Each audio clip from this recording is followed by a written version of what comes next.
আসসালামু আলাইকুম আম্মাজান, আপনি যে আমারে বিয়েতে গাড়ি দিছিলেন, গাড়ি কি কিস্তিতে এনে দিছিলেন? ওয়ালাইকুম আসসালাম জামাই, গাড়ি কিস্তিতেই কিনে দিছিলাম। কেন, কোনো সমস্যা হয়েছে? সমস্যা হয়েছে মানে? আপনি তো কিস্তি দেন নাই, গাড়ি তো কোম্পানি ওয়ালারা নিয়ে গেছে, আপনি কিস্তি দেন নাই কেন? আরে জামাই, বিয়েতে তো গাড়ি দেওয়ার কথা ছিল, কিস্তি দেওয়ার কথা তো ছিল না।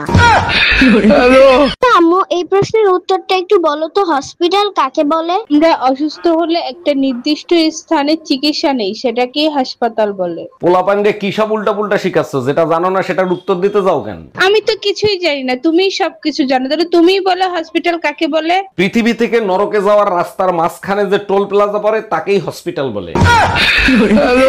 আমার এত দামি দামি মেকআপের জিনিস কে যে চুরি করে? ঘরে তো কাজের মহিলাই নাই। কে চুরি করবে? ঘরে তো তুমি আর আমি থাকি, আর আমি তো আর মেকআপ করি না। আমার মনে হয় আমার দামি মেকআপ গুলো পাশের বাড়ির রুম্পা ভাবি চুরি করে। একদম ঠিক বলছো, এর জন্যই রুম্পা ভাবির চেহারায় গেলেজ দিচ্ছে, আর গালে হাত দিলে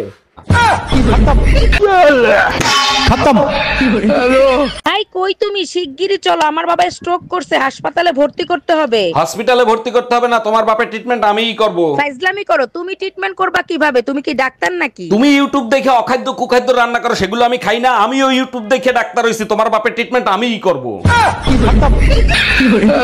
হ্যাঁ, আমার শরীর ভালো লাগতেছে না, 10,000 টাকা দাও, মার্কেট করতে যাব। শরীর ভালো লাগতেছে না, শুয়ে থাকো। টাকা কি গাছে ধরে নাকি যে চাইলে আর দিয়ে দিলাম? টাকা চাইছি, টাকা দাও। টাকা যদি গাছে ধরতো তাহলে তোমার কাছ থেকে চাইতাম। এটা অবশ্য ঠিক বলছো, টাকা যদি গাছে ধরতো তাহলে বান্দররে তোমরা বয়ফ্রেন্ড বানাইতা। কি হয়েছে অরুণ ভাই? কাল রাতে মারামারির আওয়াজ পাইলাম, ভাবি আপনারে মারছে নাকি? কাল দুপুরে যখন বৃষ্টি হচ্ছিল, আমি বেলকনিতে বসে বসে দেখতেছিলাম, তাই দেখে আপনার ভাবি আমারে পিটাইছে। বলেন কি? ওই বৃষ্টিতে তো আমিও ভিজতেছিলাম, কই তখন তো ভাবিকে দেখলাম না।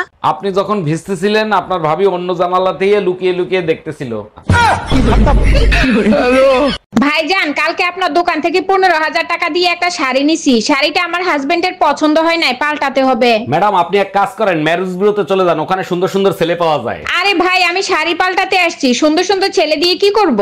আরে ম্যাডাম, আপনি হাজবেন্ড পাল্টাতে পারবেন, শাড়ি পাল্টাতে পারবেন না।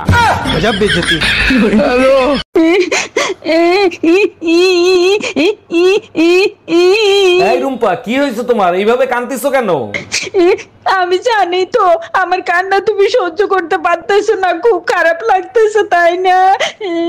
আরে না, তুমি এইভাবে কানলে আমার হাসি ঠেকাইতে পারি না। ভাবি, কোথায় তুমি? বৃষ্টি আসছে, আমি কি কিছু করব? কোনো সমস্যা হবে না তো? তোমার যা মন চায় তাই করো, কোনো সমস্যা হবে না। সমস্যা হইলে ঔষধ খাওয়াবো। সবাই তো ওষুধ আগে খাওয়ায়, আমিও কি ওষুধ আগে খাওয়াই দেবো? এই, তুমি কি উল্টাপাল্টা কথা বলতেছো? কারে তুমি ওষুধ খাওয়াবা? তোমার বোন আসছে, তারই খাওয়াবো। মাইয়া দেখতে গেলে খাইতে কত কিছু দেয়, তোমায় দেখতে গেছি সামনে বিস্কুট আইনা দেয়। তুমিও তো নেও নাই কিছু, খালি হাতেই গেছো, আমারে দেখিয়া মাত্র 100 টাকাই দিছো। 100 না তো কয়শো দিমু, বিস্কুট খাওয়াইছ, মাছ মাংস খাওয়াইলে না হয় দিতা আমার 100। আহারে শেষরা,